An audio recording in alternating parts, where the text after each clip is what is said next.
آج ہم آپ کو لے چلیں گے اس دور میں جب بر صغیر برطانوی راج کے سائے تلے تھا۔ وہ دور جب ہر دل میں آزادی کی طرف تھی، لیکن راستہ آسان نہیں تھا۔ تقسیم، جد و جہد، سیاسی کشمکش اور لاکھوں لوگوں کی قربانی، یہ سب ایک ایسی داستان ہے جو آج بھی سننے والوں کے دل دہلا دیتی ہے۔ تو آئیے جانتے ہیں بھارت کی آزادی اور تقسیم 1947 کی مکمل کہانی۔ دوسری جنگ عظیم نے برطانیہ کو کمزور کر دیا تھا۔ انگریز جانتے تھے کہ اب وہ زیادہ عرصہ بر صغیر پر حکومت نہیں کر سکتے، لیکن ایک بڑا سوال تھا، آزادی کس کو ملے گی اور کس شکل میں؟ یہاں سے شروع ہوتا ہے ایک نیا کھیل، سیاست، طاقت اور تقسیم کا کھیل۔ بر صغیر کی دو بڑی جماعتیں میدان میں تھی۔ انڈین نیشنل کانگریس، جس کی قیادت نہرو اور گاندھی کر رہے تھے، اور آل انڈیا مسلم لیگ، جس کے صدر محمد علی جناح تھے۔ کانگریس چاہتی تھی کہ پورا ہندوستان ایک ہو اور ایک حکومت ہو، لیکن مسلم لیگ کا مطالبہ واضح تھا، مسلمانوں کے لیے الگ وطن چاہیے، کیونکہ ایک متحدہ ہندوستان میں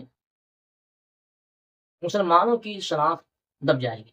1946 کے صوبائی انتخابات نے سب کچھ بدل دیا۔ ان انتخابات میں مسلم لیگ نے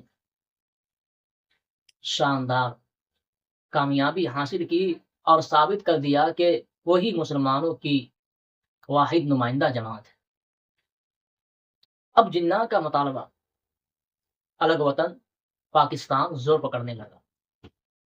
16 اگست 1946 کو مسلم لیگ نے ڈائریکٹ ایکشن ڈے منایا۔ اس دن کا مقصد تھا دنیا کو دکھانا کہ مسلمان اپنے مطالبے پر قائم ہے، لیکن افسوس یہ دن خون ریز فسادات میں بدل گیا۔ کلکتہ میں ہزاروں لوگ مارے گئے۔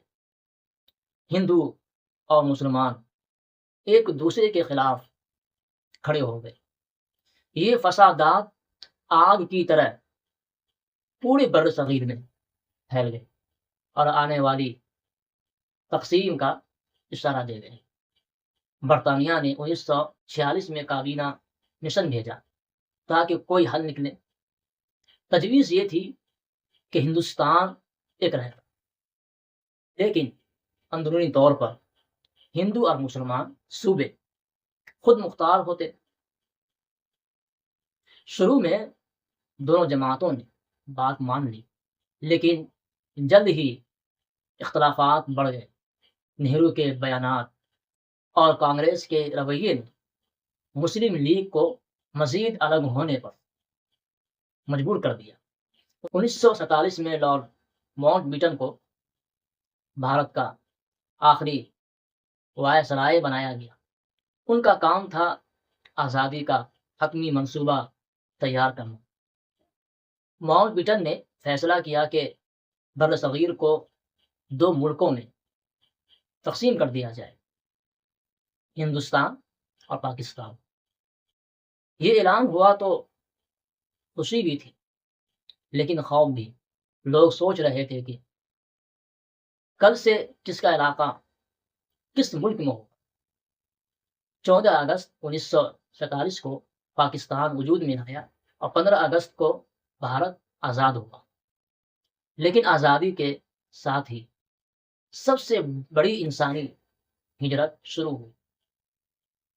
1 کروڑ سے زیادہ لوگ اپنی زمینیں چھوڑ کر ایک ملک سے دوسرے ملک کی طرف ہجرت پر مجبور ہو گئے۔ راستوں میں فسادات، قتل و غارت، لوٹ مار، عزتیں لوٹی، یہ سب تاریخ کا سب سے المناک باب تھا۔ لاکھوں لوگ مارے گئے، اور زندہ بچنے والوں کی یادیں آج بھی دل دلا دیتی ہے۔ گاندھی جی آخری وقت تک ہندو مسلم اتحاد کے لیے آواز بلند کرتے رہے لیکن کامیاب نہ ہو سکے۔ نہرو آزاد بھارت کے پہلے وزیر اعظم بنے اور زندہ پاکستان کے بانی بن کر قائد اعظم کہلائے۔ ہر رہنما کے فیصلے نے تاریخ کا دھارا بدل دیا۔ دوستو، بھارت کی آزادی ایک عظیم کامیابی تھی لیکن تقسیم ایک زخم بن کر رہ گئے۔ آج بھی دونوں ممالک کی سرحدوں پر اس وقت کے فسادات کی گونج سنائی دیتی ہے۔ یہ کہانی ہمیں یہ سکھاتی ہے کہ آزادی بڑی قربانیوں سے ملتی ہے اور نفرت ہمیشہ تباہی لاتی ہے۔ اور آپ چاہتے ہیں کہ آئندہ نسلیں یہ تلخ سبق نہ بھولیں تو اس ویڈیو کو ضرور شیئر کیجیے، کیونکہ یہ کہانی صرف ماضی نہیں بلکہ ہماری پہچان ہے۔ مزید ایسی تاریخی کہانیاں جاننے کے لیے ہمارے چینل کو سبسکرائب کرنا نہ بھولیے۔